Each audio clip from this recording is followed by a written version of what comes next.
அனைவருக்கும் வணக்கம். சட்டம் அறிவோம் நிகழ்ச்சியில் தொடர்ந்து நாம் பேசிக்கொண்டு வருகிறோம். அரசியலமைப்பு சட்டத்தை பார்த்து வருகிறோம். இன்றைய தினம் அரசியலமைப்பு சட்டத்திலே ஆர்டிக்கிள் 23, 24 பார்க்க இருக்கிறோம். ஆர்டிக்கிள் 23 என்னென்னா, சுரண்டலுக்கு எதிரான ஒரு அடிப்படை உரிமை, அதாவது அகைன்ஸ்ட் எக்ஸ்ப்ளாய்டேஷன், அதாவது மனித கடத்தலை தடுத்தல், உழைப்பின்றி, அதாவது ஊதியமின்றி உழைப்பு, அதற்கு எதிரான உரிமை, அது மட்டும் இல்லாமல் விருப்பத்திற்கு எதிரான உழைப்பு, இது அனைத்துமே இந்த ஆர்டிக்கிள் 23 சொல்லப்படும். இந்த சுரண்டலுக்கு எதிரான உரிமை அப்படிங்கிறது மிக முக்கியமான ஒரு அடிப்படை உரிமை.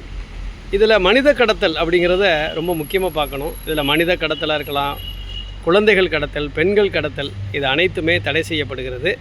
அதில் மட்டும் இல்லாமல் நம்முடைய இதில் அடிப்படை ஊதியம்ங்கிறது ரொம்ப முக்கியம். ஊதியம் இல்லாமலே உழைப்பை மட்டும் சுரண்டக்கூடிய விஷயத்துக்கும் எதிரான நடவடிக்கைகளை இந்த ஆர்டிக்கிள் நமக்கு தருது. குறிப்பாக நீங்கள் பார்த்தீங்கன்னா, பல்வேறு செங்கல் சூளைகள், பல்வேறு கல் குவாரிகள், இதிலெல்லாம் நிறைய பேர் அடிப்படை ஊதியமே இல்லாமல் நீண்ட காலம் அந்த உழைப்பை சுரண்டிகிட்டு இருப்பாங்க.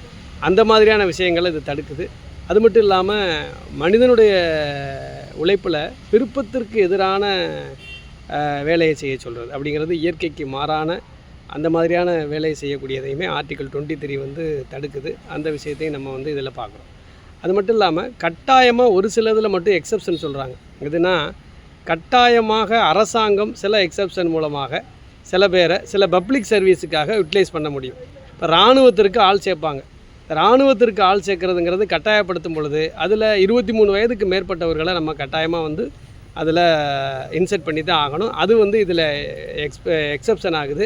அதில் பாகுபாடு காட்டக்கூடாது. ஒரு சில கம்யூனிட்டியை மட்டும் கொண்டே பப்ளிக் சர்வீஸ்ன்னு சொல்லி இராணுவத்தில் கொண்டே ஒரு சில கம்யூனிட்டியை மட்டும் சேர்க்க முடியாது.